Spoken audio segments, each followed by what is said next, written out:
German tourist और इसके दोनों साथी मेरे करीब आकर रुक गए। मुझे पहचानते हुए बोला, यही वो यहूदी जासूस है जिसके मुताल्लिक तुमने मुझसे पूछा था। ये तुम्हारे मुल्क की दुश्मन है, ये हमारे कौम की भी दुश्मन है।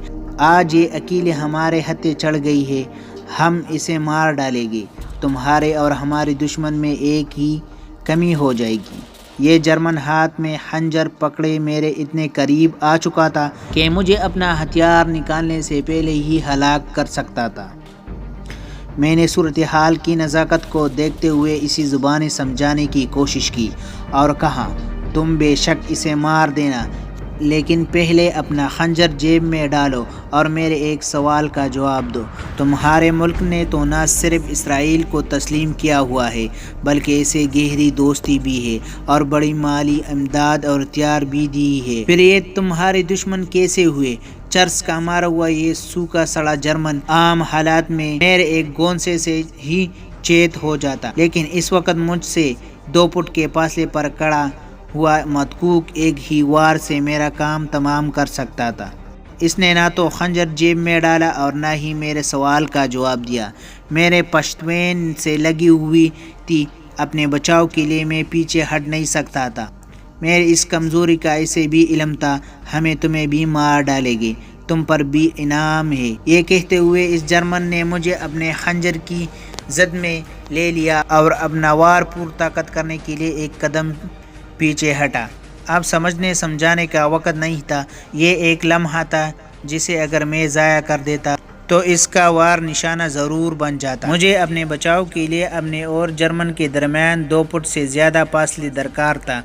वो जो नहीं मुझे पर वार करने के लिए पीछे हटा।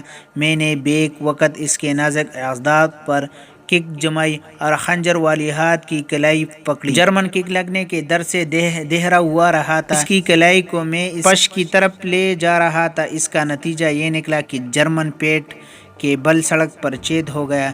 मैं DMI के हिरासत से निकल के बाद अपनी ज़हनी हालत के बारे में तहरीर कर चुका था कि मुझे अपनी ज़िंदगी से प्यार हो गया था और मुझे गिरफ्तार हलाक करने की कोशिश करने वालों को देखकर मैं अपनी होश व हवास को बैठा था। इसी कैफियत से मैं इस वक्त 2-4 था। मैंने 14 पूरी जूते पहने रखे थे। सड़क पर गिरे जर्मन की खंजर वाली कलाई पर मेरा एक पाँव था और गर्दन पर दूसरा। जब ये हवास बहाल हुए तो जर्मन मर चुका था। इसकी गर्दन पर मैंने इतना बाव डाला था कि इसकी गर्दन पिचक गई थी। इस जर्मन के दोनों साथी गायब थे और वैन के पीछे अंधेरे में मेरे चीनी दोस्ती के हवेली दिखाई दे रही थी। मैंने जल्दी से पिस्तल निकाला और चीनी दोस्तों के करीब गया। सड़क पर दोनों जर्मन बेसत पड़े थे। मैंने पिस्तल से इन पर फायरिंग करना चाहता था तो चीनी दोस्तों ने नो नो कहते हुए और हाथों के इशारे से मुझे रोक दिया और गैस सिलेंडर मुझे दिखा कर जर्मनों की तरफ इशारे करने लगे। वो जर्मनों के बाल ऊपर उठाकर छोड़ देते और इनके बेजान बाजू देहलाम से नीचे गिर जाते। इस तरह वो मुझे यकीन दिला रहे थे कि गैस ने दोनों हलाक हो चुके हैं। हमने इन तीनों की जेबों की तलाशी भी ली और इनके पासपोर्ट और बटवा वगैरह निकाले ताकि इनकी आसानी से शनाख्त ना हो सके। इसराइली जासूस इस वक्त जासूसी नहीं बल्कि एक डरी हुई खौफजदा लड़की दिखाई दे रही थी। अगर आपको हमारी वीडियो अच्छी लगी तो लाइक शेयर सब्सक्राइब करना मत भूलिएगा। मिलते हैं अगली वीडियो में।